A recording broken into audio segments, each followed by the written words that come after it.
campo, natura, ecosistemas, comunidades, ciencia, agricultura, especies, conservación. Esto es Echoes of Climate Change.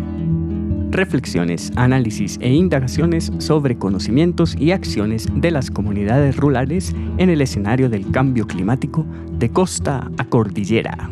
Echoes of Climate Change.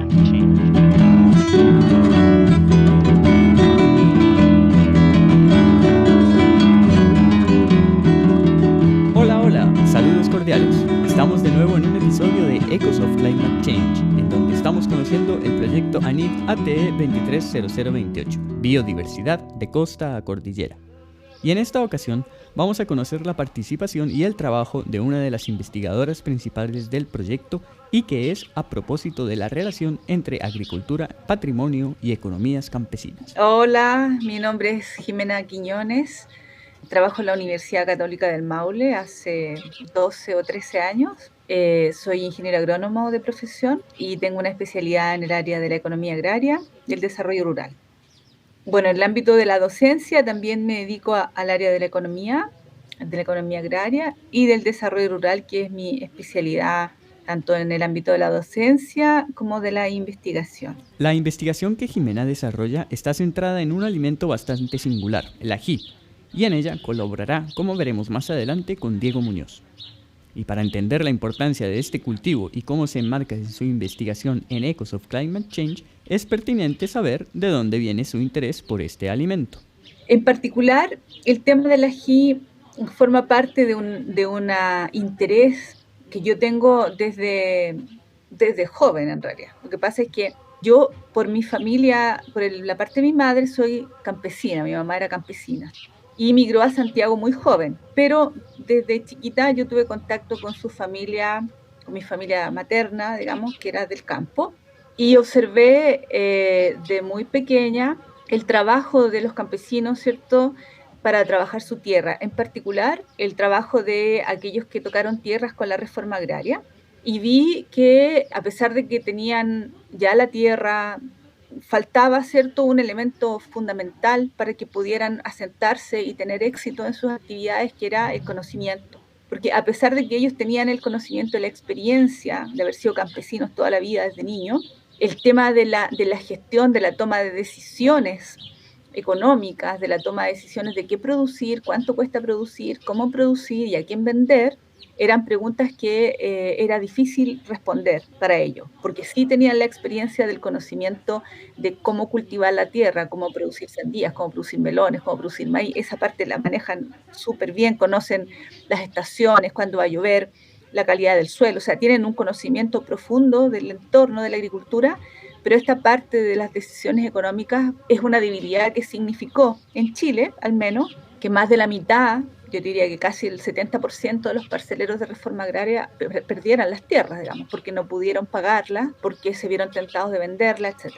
Entonces, con esa motivación de niña, yo quise estudiar agronomía justamente porque veía que los profesionales del agro podríamos ser una contribución para que los pequeños productores pudieran tomar decisiones más acertadas y conservar sus tierras y conservar su independencia económica, conservar su autonomía, que era como para mí importante, y que no se convirtieran nuevamente en asalariados agrícolas, pero además conservaran ese orgullo, esa libertad que significa ser autónomo, digamos, ser un productor autónomo, ser un productor independiente, que es un poco ya en el ámbito político, si tú quieres. Para mí la base de una democracia es que las personas, que haya un sector de autónomos importante y fuerte, ¿ok? Eso como ya una cuestión de base democrática, ¿no? Y cuando estudié agronomía me especialicé justamente en el ámbito del desarrollo rural, después en mi posgrado, y es donde he tenido experiencia toda la vida laboral. Primero entré como extensionista, o sea, asesorando agricultores, y en ese proceso de asesorar a agricultores, pequeños productores agrícolas indígenas en este caso, porque trabajé muchos años en la Araucanía, y también campesinos no indígenas, uno vas descubriendo que tienen un tremendo potencial, no solo del conocimiento de su entorno, sino también de una serie de cultivos y de variedades que han conservado toda la vida, pero que por razones de los gustos, digamos, de las sociedades modernas han sido despreciadas. De hecho, cuando yo partí hace más de 20 años en la Araucanía, rescatando el cultivo de la quinoa, por ejemplo. La quinoa era como un cultivo de pobres, digamos, un cultivo de indios, ¿cierto? Era despreciado, no solo en Chile, también en Bolivia y en Perú pasaba lo mismo. Era un cultivo como muy de bajo prestigio, digamos, por haber sido un cultivo o un alimento propio de pobres y de indios, digamos. Entonces, yo observé cómo la quinoa, en el caso de Perú y en Bolivia en particular, empezó a subir de estatus porque investigadores europeos vinieron y se dieron cuenta de algo que los pueblos indígenas lo sabían hace 5.000 años, y es que ese cultivo era un excelente alimento. Ecos of Climate Change. Entonces, aparece esta idea de que para lograr el desarrollo rural, un elemento fundamental es el conocimiento, los cultivos y las prácticas que tienen los propios campesinos de lo que ellos hacen. Por lo tanto, desde ahí nace la motivación para comenzar a investigar sus conocimientos, pero también sus estrategias, cómo toman decisiones, porque incluso en otros cultivos o en otros rubros como el vino, que es un cultivo introducido en Chile hace 500 años, también hay un aprendizaje y un desarrollo propio de los agricultores. ¿Okay? Entonces, aquí cuando llegué acá al Maule, comencé a buscar cuáles eran los cultivos de los campesinos. Y uno de los cultivos propios del mundo campesino es justamente el ají. El ají no lo producen productores grandes. En general las hortalizas, todas las hortalizas en general son productos de la pequeña agricultura. Hay algunos productores grandes, pero es lo menor. Por lo tanto, dentro del rubro hortícola, el ají tenía una cualidad particular, y es que aquí en el Maule se produce en 2 zonas, pero además no solamente es un alimento, sino que forma parte de la identidad, es algo más fuerte que un alimento. El ají es un cultivo que tiene muchos significados en la cultura, bueno, de América Latina en general, de Hispanoamérica, ¿cierto? El ají para nosotros, para los americanos en el fondo, es más que un alimento, tiene un significado de un poco de fortaleza, ¿cierto? Algo de magia también hay, de medicina, ¿cierto? Hay un tema espiritual. Entonces el ají tenía toda una connotación no solamente productiva, que me interesó mucho porque además ellos conservaban unas variedades antiguas, etcétera. Y por eso comenzamos a trabajar en ají primero, porque ellos producen ají y lo venden al por mayor. Y ese ají que venden al por mayor se transforma después en un producto muy apetecido en el mercado que se llama merquén, pero que se produce en la Araucanía. Entonces había no era reconocido en el fondo que los principales productores de ají eran de acá, de la región del Maule, de Linares en particular, y todo el mundo piensa que el ají viene de Temuco, pero no, en realidad el merquén viene de Temuco, pero el ají viene de Linares, ¿ya? Por lo tanto, hicimos ahí un trabajo donde se mezcla lo productivo propiamente tal, pero también el origen del producto, ¿okay? Su lugar de origen en este caso, que es Linares. Y en esa reflexión fuimos estudiando que hay toda una línea de investigación a nivel mundial que es el patrimonio agroalimentario, ¿ok? Porque resulta que como ha ido avanzando mucho la agricultura industrial, la agricultura de la Revolución Verde, se ha ido postergando la agricultura más tradicional, y eso ha implicado una pérdida de conocimientos y pérdida de variedades y pérdida de ecosistemas y de paisajes, ¿cierto? Que tienen que ver con la agricultura campesina y también indígena. ¿Okay? Por eso nosotros quisimos plantear el tema de este cultivo como un cultivo patrimonial de la zona, un cultivo campesino patrimonial de la región del Maule. Por eso, toda esa larga historia va a contarte cómo llegamos hasta el ají.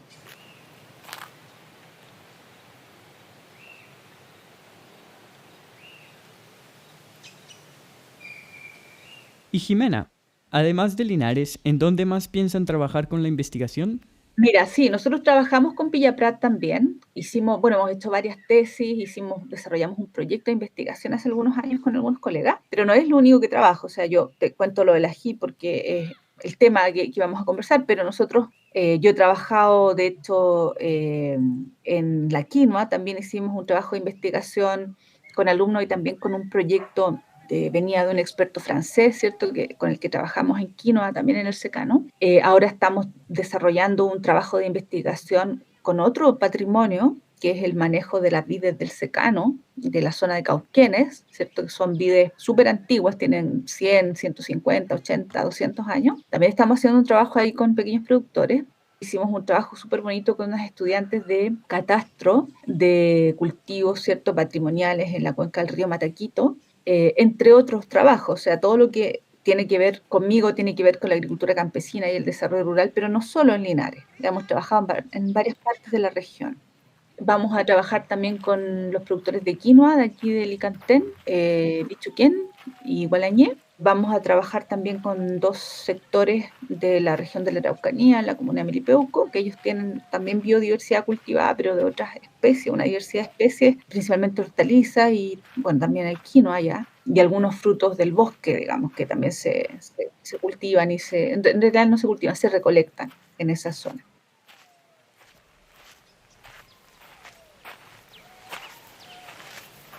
Ecos of Climate Change. Hemos caminado en esta conversación por la importancia que tiene complementar conocimientos agrícolas y del entorno con conocimientos sobre el mercado y la economía para el desarrollo rural y de la economía agraria, lo que es clave también para la autonomía y el bienestar de las comunidades rurales. En este caso, productoras de cultivos biodiversos locales que además tienen varios significados más que alimenticios y que son claves en el patrimonio y la agricultura campesina. Y, como veremos más adelante, ese vínculo entre economía y agrobiodiversidad importa también para la adaptación al cambio climático. Pero antes de llegar a ese punto, surge la pregunta por cómo las comunidades rurales perciben o reciben el trabajo de Jimena y su equipo a propósito de su patrimonio y sus conocimientos. Mi experiencia en general con el trabajo en comunidades siempre ha sido muy bueno, excelente. Porque si nosotros cumplimos los compromisos que hacemos y nos comprometemos a lo que podemos, hay una buena recepción de parte de las comunidades. Siempre hay una muy buena disposición de parte de las personas cuando se están formando jóvenes. Por ejemplo, cuando nosotros mandamos estudiantes que están haciendo su investigación de tesis o estudiantes que están en práctica, hay una muy buena recepción porque en general las personas quieren mostrar lo que saben y quieren que los jóvenes aprendan una nueva relación de respeto, ¿cierto?, con los agricultores, porque muchas veces en las escuelas tecnológicas, las escuelas de agronomía, los docentes, digamos, parten diciéndole a los alumnos que ellos son los que van a saber, en cambio los agricultores no saben nada, digamos, ¿cierto?, porque no han estudiado en las aulas. Entonces, ese paradigma que lamentablemente todavía existe en nuestras escuelas de agronomía es el que los agricultores son muy colaboradores en tratar de echar abajo, digamos. ¿Ya? O sea, en ese sentido, si nosotros le decimos, mira, ayúdenos que viene saliendo de la U y no sabe nada, ellos son muy colaboradores en ese sentido. En el caso del ají, nosotros ya tenemos un trabajo hecho que estamos haciendo con un proyecto de investigación del patrimonio cultural. Ahí nosotros trabajamos con focus group, con entrevistas en profundidad. Hicimos un mapa biocultural, que es como mapear el territorio, pero desde la perspectiva del uso del espacio productivo, ya para el ají en este caso. Bueno, hemos ido a terreno a acompañar a los agricultores en sus actividades. Hemos estado acompañando ahí en todo el proceso, de los almácigos hasta el ahumado del ají. Hemos ido haciendo entrevistas no solo a los agricultores, sino también a las personas que son informantes clave, que están fuera de la comunidad. Por ejemplo, personas que consumen el ají, colegas que son técnicos, en los mercados. Por ejemplo, estuvimos en el mercado de Talca, hace 2 semanas estuvimos en el mercado de Temuco, que son lugares donde se vende el ají. ¿Okay? Entonces vamos un poco viendo las redes que tiene este cultivo dentro y fuera de su territorio. En el caso de Cauquenes, que estamos trabajando ya hace 3 años con los productores de vino allá, nosotros tenemos una relación de colaboración con la coordinadora, con la Asociación Gremial de Productores de Comercio Justo de Chile, Fair Trade, y con ellos nosotros estamos haciendo un trabajo, 2 trabajos en paralelo, una tesis sobre la práctica de poda y una tesis sobre costos de producción. Entonces, con ellos hemos hecho también la producción, estamos haciendo un video documental de la práctica, en particular de la práctica de la poda. Hemos hecho también focus group y hemos hecho entrevistas en profundidad. Y además he llevado alumnos a terreno, ¿okay? Por lo tanto, hay un trabajo ahí de observación en terreno, en el campo, de las actividades, de acompañar la poda. De hecho, nos enseñaron a podar, ahí estuvimos podando con ellos, y también de ir registrando la práctica. Ahora, estos 2 trabajos y todos los demás trabajos que hacemos también llevan un componente que es la investigación documental, es decir, hacemos mucha lectura de documentos que muestran la trayectoria, en el fondo la antigüedad, tratamos de buscar el origen del cultivo y cómo se fue heredando de generación en generación, porque para que algo sea reconocido como patrimonio tiene que ser de traspaso intergeneracional, o sea, tiene que ser antiguo y haber sido pasado de una a otra generación, y tiene que estar vivo y tiene que estar vigente. Entonces hacemos también ese trabajo en paralelo, que es la búsqueda documental de más información sobre la práctica o sobre las prácticas en particular.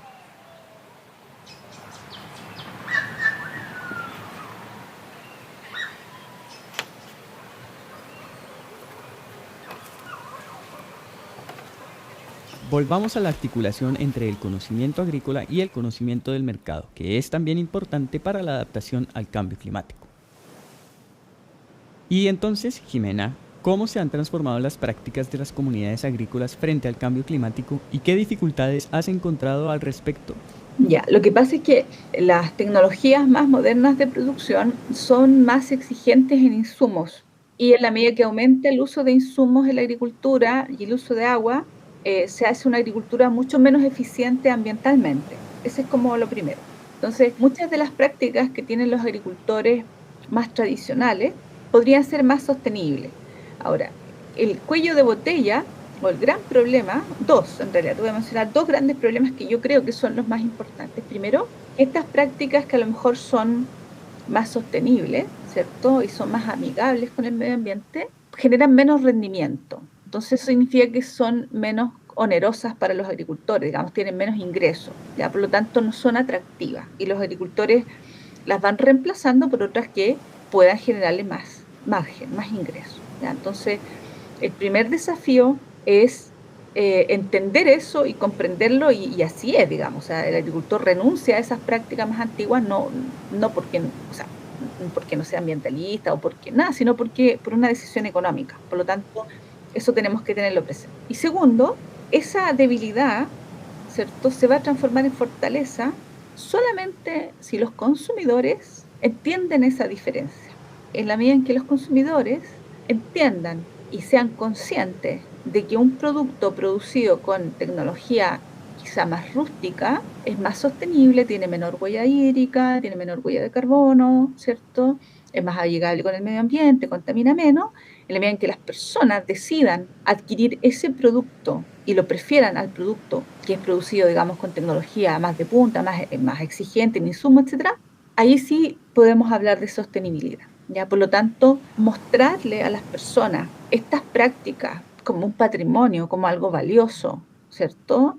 Ese es el objetivo en el fondo. Para allá va un poco el objetivo, que las personas seamos conscientes de que estas prácticas más antiguas son valiosas no solo porque son antiguas, sino porque son más sostenibles. Pero eso requiere la construcción de un relato, la construcción de una historia, la investigación, y efectivamente probar y demostrar que es así. Y para eso hay que hacer justamente el trabajo de investigación.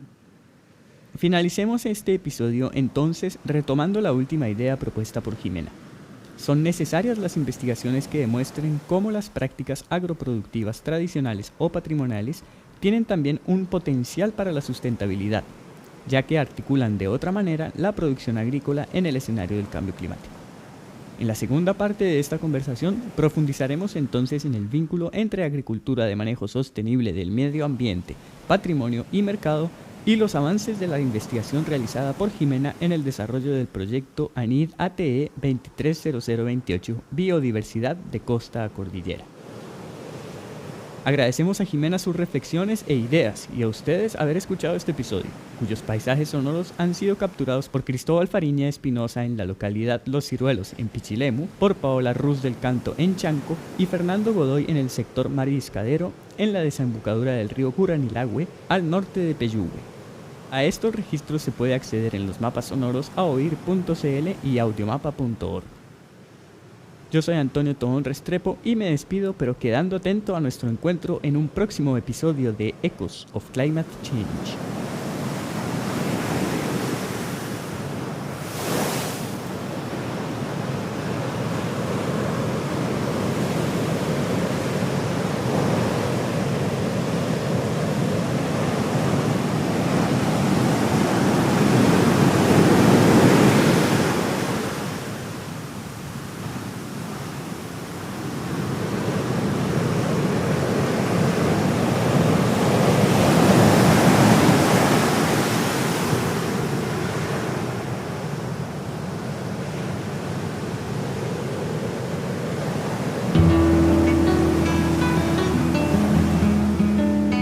Ecos of Climate Change hace parte de las actividades interdisciplinarias de divulgación e investigación del proyecto Biodiversidad de Costa a Montaña, un estudio socioambiental de las comunidades rurales, prácticas ecoculturales en un escenario de cambio climático. Un proyecto Anillos de Investigación en Áreas Temáticas Especiales financiado por la Agencia Nacional de Investigación y Desarrollo, realizado por investigadoras e investigadores de la Universidad Católica del Maule, la Universidad de Concepción y la Universidad Finisterra.